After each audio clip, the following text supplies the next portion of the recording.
Hi everyone, मेरा नाम अभिषेक है और अगर आपको इस चैनल पे होने वाली बातचीत से कुछ सीखने को मिलता है या आपके पर्सपेक्टिव में कुछ ऐड होता है तो कंसीडर करो सब्सक्राइब करना, लाइक करो और कोई फीडबैक है तो कमेंट में बता सकते हो।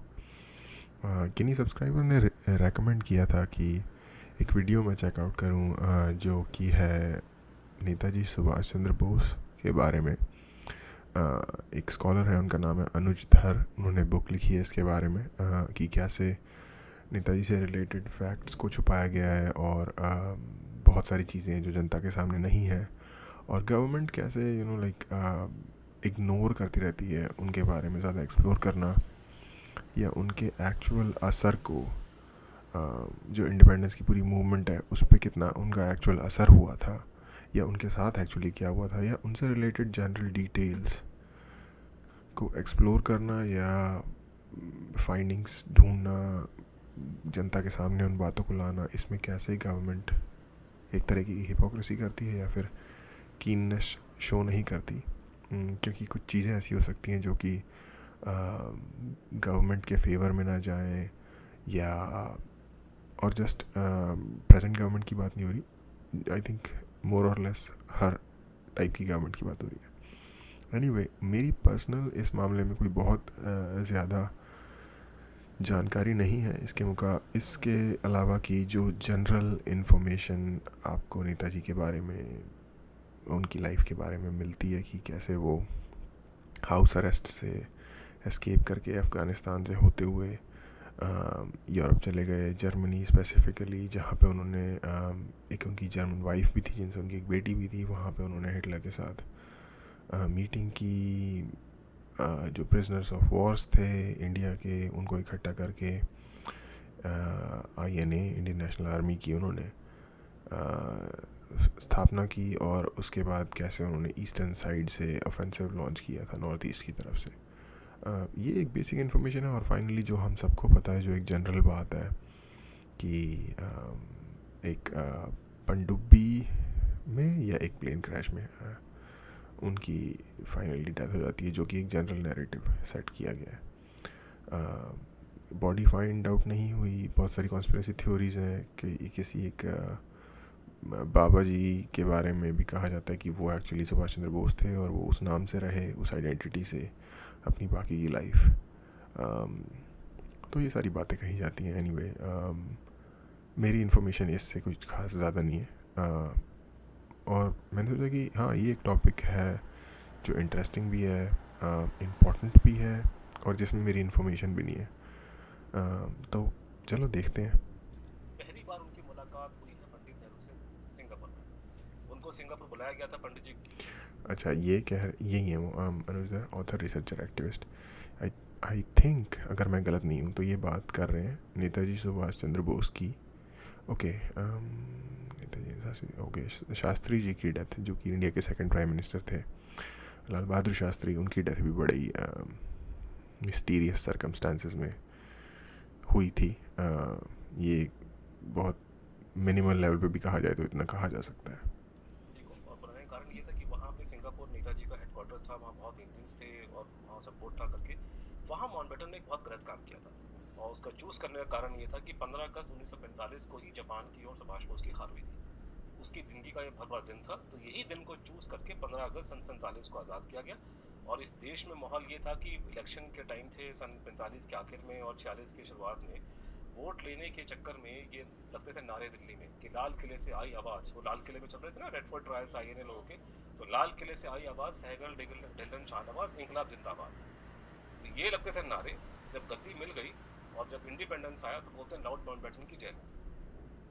तो ये माउंटबेटन का बहुत माना जाता है। और ओके, आई थिंक जिस तरीके से वीडियो शूट किया गया है, आई थिंक ये ट्रेलर दिखा रहे हैं, वही मुझे लगा था कि काफ़ी वियर्ड सी शुरुआत है। आई थिंक ट्रेलर दिखा रहे हैं ये वीडियो का, और शायद किसी लेवल पे वीडियो जाके शुरू हो जाएगी।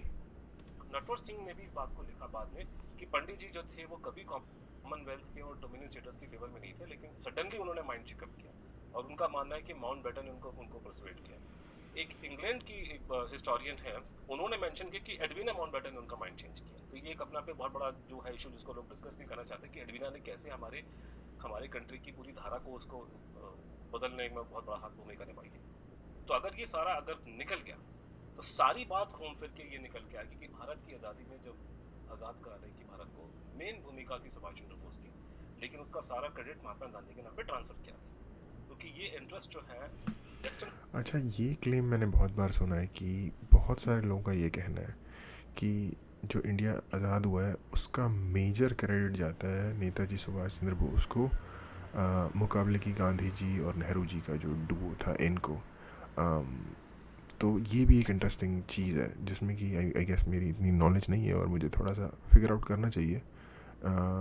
और अगर ऐसा हुआ है तो कितनी शर्म की बात है कि डिज़र्विंग लोगों को वो चीज़ नहीं मिली, जो कि आई थिंक लाइफ की ट्रेजेडी है कि होता ही है। कंट्रीज में सेलेबल है। आप लंदन में जाएंगे तो पार्लियामेंट स्क्वायर में महात्मा गांधी की मूर्ति है। हाँ, क्योंकि गांधी जी कांग्रेसों के बहुत खिलाफ में नहीं थे, उन्होंने मूर्ति लगा दी वहाँ। वो सुभाष बोस को भी नहीं लगाएंगे मूर्ति वहाँ पे। सारी कहानियों में अगर आप सवाल पूछा जाए कि नेताजी को क्या हुआ, तो हमारे पास में सिर्फ 3 ऑप्शन है आज। एबीसी, ताइवान में प्लेन क्रैश, दूसरा वो जो रूस में मार दिया, और तीसरा गुमनामी वापस। इसके अलावा बाकी सारी कहानियाँ वो सब झूठी हैं, फर्जी हैं, उसमें कोई एविडेंस नाम की चीज़ नहीं है। जब जब इस देश में नॉन कांग्रेस गवर्नमेंट आई, चाहे वो मोरारजी भाई की थी, चाहे वो देवी गौड़ा की थी, चाहे वीपी सिंह की थी, और आपको ये भी मैं बोल सकता हूँ कि टू एन एक्सटेंट अगर नॉन फैमिली गवर्नमेंट आती है, even Narasimha Rao, to an small extent, तब तक नेताजी के केसेस में डेवलपमेंट हुई है। उसी दौरान पे किसी लोगों ने बोलना शुरू करा, जो लोग प्लेन क्रैश की थ्योरी कि नेताजी ताइवान में मर गए थे प्लेन क्रैश में, वो सपोर्ट करते थे, उन्होंने बोला कि नेताजी की अस्थियां जापान में पड़ी हुई हैं, वो प्लेन क्रैश में मर गए, और बहुत दुख की बात है कि वो अस्थियां भारत में नहीं लाई जाती, तो उनको भारत में लाना चाहिए। प्रभाशंकर मिश्रा जी चीफ जस्टिस थे कलकत्ता हाईकोर्ट के। मैं ये बताना जरूरी है क्योंकि इस देश में लोगों को बहुत फितूर है कि बंगाली सुभाष बोस के बहुत बड़े भक्त हैं। जो मुझे कंस्पिरेसी थ्योरीज बोलते हैं उनको जरा जाके देखे कि मेरे बारे में इलाहाबाद हाईकोर्ट ने ऑर्डर में क्या लिखा है। मुझे किसी 2 टके के इतिहासकार का वो नहीं चाहिए, मेरे बारे में कोर्ट ने कुछ लिख दिया, I am more than happy with that. Netaji की जब डेथ हुई थी तो उसकी पहली इन्वेस्टिगेशन की थी अमेरिका से। एक आपको डॉक्यूमेंट में दिखाऊंगा, वो डॉक्यूमेंट में कि अमेरिकन इन्वेस्टिगेशन जो की तो ब्रिटिश इंटेलिजेंस ने अपनी इंक्वायरी की सुभाष बोस की डेथ में, वो श्योर नहीं थे कि सुभाष बोस की डेथ हुई है। उन्होंने अमेरिकन से पूछा, और अमेरिकन वो थे जिन्होंने अमेरिकन ने ही सुभाष बोस की डेथ की इंक्वायरी स्टार्ट की थी। सुभाष बोस के मरने के 1 साल बाद वहां से उनका जवाब आया कि कोई डायरेक्ट एविडेंस नहीं है उनके मरने का। आर्गुमेंट सेशन में it's a matter of record कि सरकारी वकील ने बोला कि प्लेन क्रैश नहीं हुआ, ये स्टोरी झूठी है। सरकार खुद मान रही है, कोर्ट को ये बताया, कमीशन को ये बताया, कमीशन ने रिपोर्ट में लिख दिया कि प्लेन क्रैश नहीं हुआ, ये कहानी झूठी है। एक जज इतने बड़े मुद्दे पे, सुभाष चंद्र बोस के मरने पे एक रिपोर्ट देता है जो सरकार के व्यू से अलग है, सरकार के व्यू को काउंटर कर रहा है, जो भारत की सबसे बड़ी कंस्पिरेसी थ्योरी है जिसको लोग हम डिस्कस करते हैं डिबेट से, उसको भारत सरकार ने एक्शन टेकन रिपोर्ट में जो टेबल हुई है पार्लियामेंट में एक सिंगल एमएल लिखा। No reason must given. पता नहीं क्या कारण है, प्लेन क्रैश नेताजी का हुआ है ताइवान में, लेकिन जितनी भी इंक्वायरियां गवर्नमेंट ने पब्लिक प्रेशर में आके डाली हैं 1955-56 में, वो शाहनवाज थे कांग्रेस पार्टी के एमपी, उनको लेकर के, बाकी लोगों को लेकर के, और बाद में भी ये लोग ताइवान में नहीं जाते। मतलब डेथ मर्डर हुआ है आपका रांची में, इंक्वायरी होगी कराची में। उसके अलावा भी बहुत से डॉक्यूमेंट्स हैं जो इंग्लैंड से आ रहे हैं, हमारी गवर्नमेंट से आ रहे हैं, कि एक्चुअली एक आदमी था इचोरो ओकुरा, जापानी सोल्जर, जिसकी बॉडी को नेताजी की बॉडी बना के फूका गया था ताकि वो, आपने स्टोरी कवर क्रिएट करता है तो वो हड्डियां जो है वो इचोरो ओकुरा की हैं। अब क्योंकि जस्टिस मुखर्जी नहीं रहे तो मैं बता सकता हूँ कि उन्होंने ही हमको इंडिकेट किया था कि डीएनए में उन्हें गड़बड़ हुई है। इन दिस में इन्होंने गवर्नमेंट ने रिपोर्टें चेंज कर दी। अब हमारे पास उनके एविडेंस भी आ गए, मैं सिर्फ उनके कहने पे नहीं आपको बता रहा। हमें खबर लगी हमारे सोर्सेज से कि गुमनामी बाबा का जो जो जो इलेक्ट्रोफ्लोराग्राम है इन्होंने फाड़ के फेंक दिया रिपोर्ट से। ये स्टोरी गवर्नमेंट ने प्लांट करवाई थी पब्लिक का माइंड मेकअप करने के लिए। तो मैं अब जो मोटा मोटा बात कर रहा हूँ, गुमनामी बाबा केस को डाउन करने के लिए लीगली नकली डीएनए और नकली हैंडराइटिंग रिपोर्टों का सहारा लिया गया। आज उसको हमने अपनी किताब में चंद्रचूड़ मैंने पूरा डिमोलिश कर दिया। कुलदीप नैयर जी और मेरे ख्याल से प्रेम प्रकाश जो एएनआई के हैं, वो शायद 2 पत्रकार जो जिंदा है जो उस टाइम पे ताशकंद में थे। प्रेम प्रकाश जी मेरे ख्याल से लंदन में रहते हैं, यहाँ नहीं रहते। कुलदीप जी हमारे पास यहीं थे बसंत विहार में, अब चले गए, मैं उनसे मिला था। तो लेकिन कुलदीप नैयर ने कभी खुल करके उसको कॉन्टेस्ट नहीं किया। लेकिन 9 के बाद 10 जब मेरी आरटी एप्लीकेशन लगाई है, उसको लेकर के डिस्कशन डिबेट हुआ, तो उन्होंने एक्सेप्ट किया कि देयर वाज अ प्रॉब्लम, और ये भी एक्सेप्ट की गवर्नमेंट ने उन पर प्रेशर डाला था अपना व्यू चेंज करने के लिए। लोगों ने दाया भाई पटेल का नाम सुना है कभी? यार आई डोंट नो ये वीडियो में कोई दिक्कत है, ये बार बार बफर हो जाती है, और आई थिंक जो उन्होंने मेथड चुना है लाइक एडिट करने का, ये बीच में से स्टार्ट कर देते हैं कोई बात, और आई थिंक जैसे हम पॉइंट्स लिखते हैं शॉर्ट में किसी चीज़ के, उस तरह से इन्होंने आई थिंक फॉर्मेट चुना है इस वीडियो का, जो कि मेरे जैसे इंसान के लिए जिसको कि इस पूरी चीज़ की ठीक से इन्फॉर्मेशन नहीं है, या किसी भी इंसान आई गेस इनके या दो चार और लोगों के अलावा जो इस स्पेसिफिक चीज़ में रिसर्च कर रहे हैं, उनके अलावा किसी को भी जनरल इससे ज़्यादा नॉलेज नहीं होगी। तो इस हिसाब से इनको एक लीनियर फैशन में अगर ये इस वीडियो को ये एडिट करते, जिससे कि एक पूरा कॉन्सेप्ट जो ये शुरू से लेके एंड तक जो ये बताना चाह रहे हैं वो समझ में आता, इंस्टेड की लाइक बीच में से पॉइंट शुरू हो रहा है और वो कहीं पे बीच में ही ख़त्म हो जा रहा है, तो शायद ज़्यादा बढ़िया रहता अंडरस्टैंडिंग के पॉइंट ऑफ व्यू से। कभी लोगों को नहीं पता कि दाया भाई पटेल कौन थे। सरदार पटेल के सुपुत्र थे, उनके इकलौते लड़के थे, मेंबर ऑफ पार्लियामेंट थे, तीन चार टर्म उनकी मेरे ख्याल से पार्लियामेंट में वो थे, एमपी थे। उन्होंने एक बुकलेट लिखी, वाज शास्त्री मर्डर्ड, क्या शास्त्री का खून हुआ था, और उसमें उन्होंने रूसियों पे और भारत सरकार पे पूरे इल्जाम लगाए कि इन लोगों ने मारा है। मैंने एक और एप्लीकेशन डाल दी, मैंने कहा भैया पॉसिबल नहीं है, जब प्रधानमंत्री मना होगा आप लोगों ने 50,000 तो फोन खड़काए होंगे दिल्ली में, आपके 1000 टेलीग्राम आए होंगे, हड़कम मच गया होगा पूरी, वहाँ पे 66 लोग वहाँ बैठे थे, वहाँ विदेश मंत्री था, विदेश सचिव था, वहाँ पे अम्बेसडर था, होम सेक्रेटरी, वहाँ पे एलपी सिंह बैठे हुए थे, आप हमारे विदेश सचिव में कल जहाज साहब थे, सब लोग बैठे हुए, और एक एक जो 5 आदमी जो शास्त्री जी के साथ में थे उनके आखिरी क्षणों के अंदर उनकी पूरी इंटरोगेशन हुई होगी रिपोर्ट। आप मुझे कह रहे हैं आपके पास में कागज नहीं है, फिर उन्होंने बोल दिया कि नेशनल सिक्योरिटी, तो आपने पहले क्यों नहीं बोला नेशनल सिक्योरिटी? आप पहले मुझे झूठ बोल रहे हैं आरटीआई के अंदर। और अगर हम इस बात को मान ले कि हाँ जहर वाली बात ठीक है, तो 3 थ्योरी निकल के आती है। पहली थ्योरी कि साहब उनको अमरीकियों ने मार दिया, CIA ने मार दिया। दूसरा आ गया कि नहीं उनको रशियन KGB, रशियन इंटेलिजेंस ने मार दिया। और तीसरा वो कि इंटरनल हैंड है भारत सरकार किसी हमारे यहाँ का। तो मैंने इनको सारा स्टडी किया, मैंने पाया उसमें भारत सरकार ने पार्लियामेंट में झूठ बोला है। तो उसमें उन्होंने बोला कि रूसियों को शक हो गया था और रूसियों ने आपको पोस्टमार्टम ऑफर किया। यही चीज़ मैं कह रहा हूँ कि इन्होंने बोला भारत सरकार ने झूठ बोला है, बट उसके बाद का कुछ नहीं पता चला, फिर एक नई बात शुरू हो गई।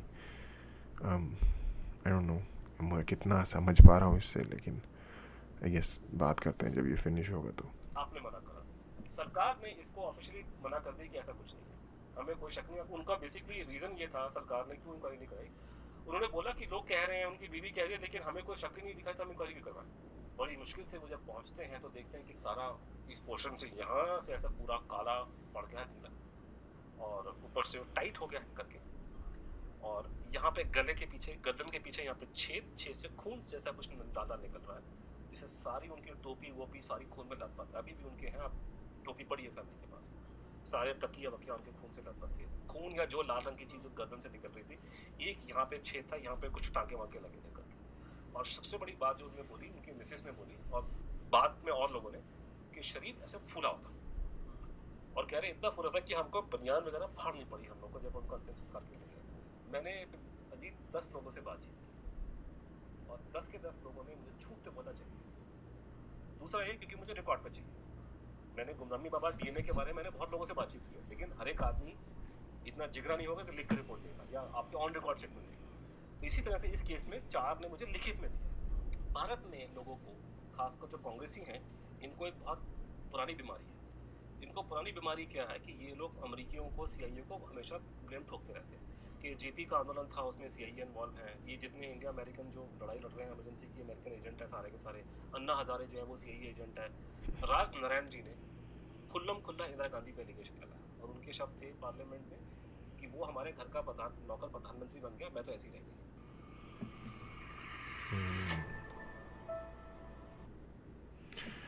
ओके, इन्होंने 2 टॉपिक्स डिस्कस किए, एक सुभाष बोस जी का और दूसरा लाल बहादुर शास्त्री जी का। तो सुभाष बोस जी के में 1% को अगर मान भी लिया जाता है कि जो स्टोरी रेगुलर है वो ही सही है, तो फिर भी कुछ चांसेस हैं। पर लाल बहादुर शास्त्री, एक वॉर ख़त्म हुई है, उसकी नेगोशिएशन हो रही है ताशकंद में, जो कि सोवियत यूनियन का पार्ट है, और सडनली वहाँ पे प्रधानमंत्री की रात में मिस्टीरियस सर्कमस्टांसिस में डेथ हो जाती है. कहा जाता है कि हार्ट फेल हो गया, बट ऐसा कैसा हार्ट फेल हो गया यार? प्राइम मिनिस्टर है कंट्री का, कोई रेगुलर बंदा तो है नहीं कि मेडिकल असिस्टेंस नहीं मिलेगी या कोई चेकअप वगैरह नहीं होगा. नई बात दिमाग में आती डेफिनेटली उसमें तो 100%. और स्पेशली जब आप हिस्ट्री देखते हो यार, पूरी कोल्ड वॉर चल रही है यूएसए और सोवियत यूनियन के बीच में.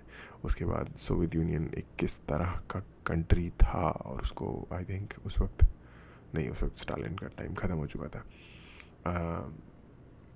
लेकिन किस तरीके के उनके जो केजीबी हैं, उनकी जो स्टोरीज़ हैं कि किस तरीके के बहुत. अरे यार वो लोग आज के दिन में इंग्लैंड में उन्होंने एक अपने आई थिंक पिछले 2-3 साल की बात है, उन्होंने एक बंदा मरवा दिया. पता नहीं स्पोरकेन या स्कावलान या क्या नाम है बंदे का, जो उनका डिफेक्टर था. कि अब तो केजीबी उन्होंने डिसॉल्व करके दूसरी एजेंसी अपनी बना ली है, एफएसबी या पता नहीं क्या कहते हैं. लेकिन उसी में से डिफेक्टर था बंदा, स्पार्किन या क्या, मुझे नाम इस वक्त याद नहीं आ रहा. उसको उन्होंने इंग्लैंड में मरवा दिया जहर देके. जो इस वक्त पुतिन का एक के अगेंस्ट एक बंदा खड़ा हुआ था, उसको उन्होंने बंद कर दिया है और डिफरेंट तरीके की ड्रग्स दे रहे हैं, जिससे कि उसकी हेल्थ धीरे धीरे नीचे गिर रही है. तो रशियंस लोगों का जो रिकॉर्ड है वो बहुत ज़्यादा लाइक सस्पिशियस, जिस पे सस्पिशन डेवलप हो, सस्पिशियस टाइप का रहा है, सस्पेक्टिंग रहा है. तो मुझे बहुत ज़्यादा हैरानी नहीं होगी अगर पता चले कि for some reason Soviet Union ने कि उनकी बातों से शायद शास्त्री जी एग्री ना कर रहे हो और सोवियत यूनियन ने ऐसा कर दिया हो. अभी भी आपने जमाल खशोगी के बारे में सुना है, सऊदी अरेबिया ने कर दिया काम उसका, टर्की में सऊदी अरेबियन एम्बेसी के अंदर बुला के. तो होते हैं ऐसे काम, कोई बड़ी बात नहीं होगी. इस इंटरव्यू को अगर मैं लीनियर फैशन में देखता तो मुझे एक्चुअली समझ में आता कि ये कहने की क्या कोशिश कर रहे हैं. क्योंकि इस इंटरव्यू से बेसिकली नेताजी वाली बात में इतना समझ में आया कि ताइवान में प्लेन क्रैश हुआ है, और एक गुमनामी बाबा जिनकी मैं पहले बात कर रहा था कि कोई बाबा जी हैं जिनके बारे में कहा जाता था, तो उनकी इन्होंने बात की कि वो, लेकिन इनका खुद का क्या कहना है वो मैं नहीं समझ पाया. हो सकता है मेरा कंसंट्रेशन इतना सही नहीं था, अगर कोई और समझ पाया हो तो बता देना. बट मैं नहीं पर्सनली समझ पाया कि इनका क्या ओपिनियन है कि क्या हुआ था. और दूसरा, मैं इनका इस चीज़ में भी ओपिनियन नहीं समझ पाया कि क्या हुआ था शास्त्री जी वाले केस में. I think by the end of the day इनका कहने का ये मतलब था कि मोस्ट लाइकली सोवियत यूनियन ने कुछ करवाया, जिससे कि मैं बिल्कुल भी हैरान नहीं होऊंगा. बहुत बड़ी बात नहीं होगी वो मेरे लिए, उनका प्रीवियस रिकॉर्ड देखते हुए जैसे जैसे उन्होंने काम किए हैं. तो अब इस पर क्या शिकायत की जा सकती है कि यार इतने बड़े बड़े लोग हैं हमारे देश में और उनकी मर्डर के बारे में कोई क्लियर इन्फॉर्मेशन नहीं है. जब आप डिग करते हो तो आपको पता चलता है कि चीज़ें दबाई जा रही हैं. बट ऐसा यार ऑलमोस्ट हर कंट्री में होता है. तो ये चीज़ मुझे पर्सनल लेवल पे इतना ज़्यादा इसलिए परेशान नहीं करती क्योंकि इससे बहुत बड़ी बड़ी प्रॉब्लम्स हैं हमारी कंट्री में. बट ये भी एक अफसोस की ही बात है कि डिज़र्विंग और लाइक कॉम्पिटेंट लोगों को चालाकी से या किसी भी वजह से रास्ते से हटा दिया गया, और उसकी लोगों को क्लैरिटी भी नहीं दी जा रही. तो पर हमारे यहाँ प्रॉब्लम ये कि हम यूएसए नहीं है, समझ रहे हो. क्लोजर उसको चाहिए होता है जिसका पेट भरा होता है बेसिकली. ये है क्लोजर वाली चीज़, जब आप कहते हो ना कि यार ये हो गया पर हमें कोई क्लोजर नहीं मिला, हमें कोई एंड स्टोरी नहीं पता चली. और मैं ये नहीं कह रहा कि क्लोजर ज़रूरी नहीं है ज़रूरी, पर हम एज ए कंट्री अब तक तो एक ऐसी सिचुएशंस के अंदर फंसे हुए हैं जिनसे कि चाहे वो गरीबी हो या अनएम्प्लॉयमेंट हो या डेवलपमेंट की प्रॉब्लम हो, वो लेवल जहाँ पे इस तरह की चीज़ें कंसर्न बन जाती हैं वो सो फार अभी तक आया ही नहीं है. बट हाँ, अब जैसे आई गेस ये सब कुछ डराइव होता है इकोनॉमी से. जब आपकी पैसे की सिचुएशन ठीक होने लग जाती है ना, तब आपको इस तरीके की चीज़ें भी याद आनी शुरू हो जाती हैं। और thanks to people like him, जो लोग इस चीज़ों को डिग कर रहे हैं, यू नो, रिसर्च कर रहे हैं इन चीज़ों पे, लोगों के सामने सच लाने की कोशिश कर रहे हैं, और इस तरह के लोग हर कंट्री में होते हैं। और आई होप कि इनको इनके जो ये इनका मिशन है उसमें इनको ज़्यादा से ज़्यादा कामयाबी मिले। और बस आई गेस मुझे मेरे पास इस मामले में इससे ज़्यादा कहने के लिए कुछ है नहीं, तो आज के लिए इतना ही। Thank you.